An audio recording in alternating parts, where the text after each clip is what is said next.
New sponsor by Lords furniture জগতের এক উজ্জ্বল নাম। নিজেদের ঘরকে সুন্দর আসবাব দিয়ে সাজাতে আজই আসুন আমাদের প্রতিষ্ঠানে। 27 তারিখ থেকে শুরু হয়েছে পথ নিরাপত্তা সপ্তাহ। পুলিশ প্রশাসনের পক্ষ থেকে এর আগে অনুষ্ঠিত হয়েছে নাগরিক সচেতনতা র্যালি, ছোট ছোট ছাত্রছাত্রীদের নিয়ে বসে আঁকো প্রতিযোগিতা।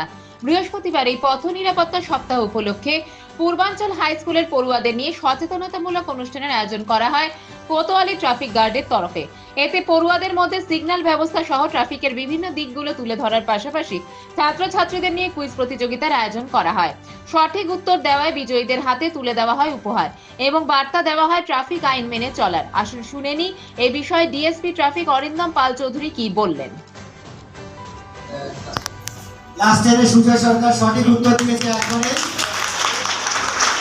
যে আমরা সিগন্যাল দেখাই এইদিকে, মানে আমি এবার ডান দিকে যাব। আসছে তার 130-এর কাছাকাছি লোক মারা গেছে। কত দুর্ঘটনা। আমরা আজকে রোড সেফটি উইক 2025 তার চতুর্থ দিনে আমরা পড়েছি। আমরা বিভিন্নভাবে মানুষের কাছে পৌঁছাচ্ছি। প্রথমটা হচ্ছে মানুষকে অ্যাওয়ার করা, 2 নম্বর হচ্ছে মানুষকে সুযোগ পরিষেবা দেওয়া, যেমন হেলথ চেকিং ক্যাম্প, তারপর ড্রাইভিং লাইসেন্সের ব্যবস্থা। আমরা বিভিন্ন জায়গায় সেটা করেছি, চলছে আমাদের দুয়ারে সরকারের সাথে একভাবে সিভিল প্রশাসন এবং পুলিশ প্রশাসন একযোগে করছে সেটা। এর সাথে যেটা আছে যে আমরা দেখছি যে আমাদের জেলায় বিশেষ করে যে 50% উপর অ্যাক্সিডেন্ট কিন্তু বাইকের মাধ্যমে হয়, এবং বাইকের যেটা প্রবলেম আমরা জানি যে অনেক ইউজারই আছে যারা হেলমেট পরে না। তো আমরা তো বলছি এবং আমরা চাইছি যে একদম বাচ্চা যারা আছে তাদেরই সন্তান সন্ততি যারা আছে তারা গিয়ে বাড়িতে বলুক তাদের পিতামাতাদের যে আমরা বাইকে হেলমেট ছাড়া চলবো না। কারণ অনেক বাচ্চাই আমাদের এখানকার বাইকে করে তারা স্কুলে আসে। তো আমরা চাইবো তারা গিয়ে তাদের বাড়িতে গিয়ে বলুক যে আমরা হেলমেট না পরে স্কুলে আসবো না। যেমন আমরা শীতকালে মাথায় মাফলার বা ক্যাপ এগুলো দিই, গায়ে গরম জামা পরি, তেমন হেলমেটটা হচ্ছে মাস্ট। হেলমেটটা পরতেই হবে।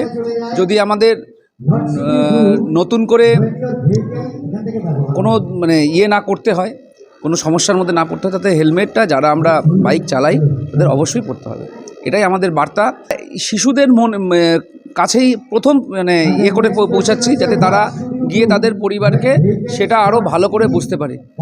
আর শিশুদের দাবি আমার মনে হয় না যে তাদের বাবা মা সেটাকে অগ্রাহ্য করতে পারবে। হ্যাঁ, আজকে জলপাইগুড়ি জেলা ট্রাফিক পুলিশের পক্ষ থেকে একটি সচেতনতামূলক শিবিরের আয়োজন করা হয়েছে ছাত্রছাত্রীদের জন্য, যেখানে শিক্ষক শিক্ষিকারাও উপস্থিত রয়েছে। এবং এই যে শিবির রয়েছে এর জন্য আমরা খুবই উৎসাহী ছিলাম এবং অবশ্যই ধন্যবাদ জানাবো জেলা পুলিশ প্রশাসনকে।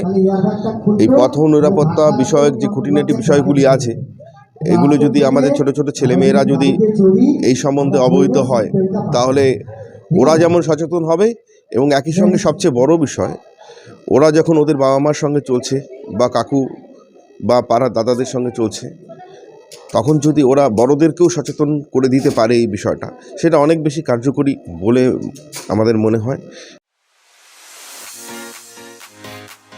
আনন্দ সংবাদ, আনন্দ সংবাদ, আনন্দ সংবাদ।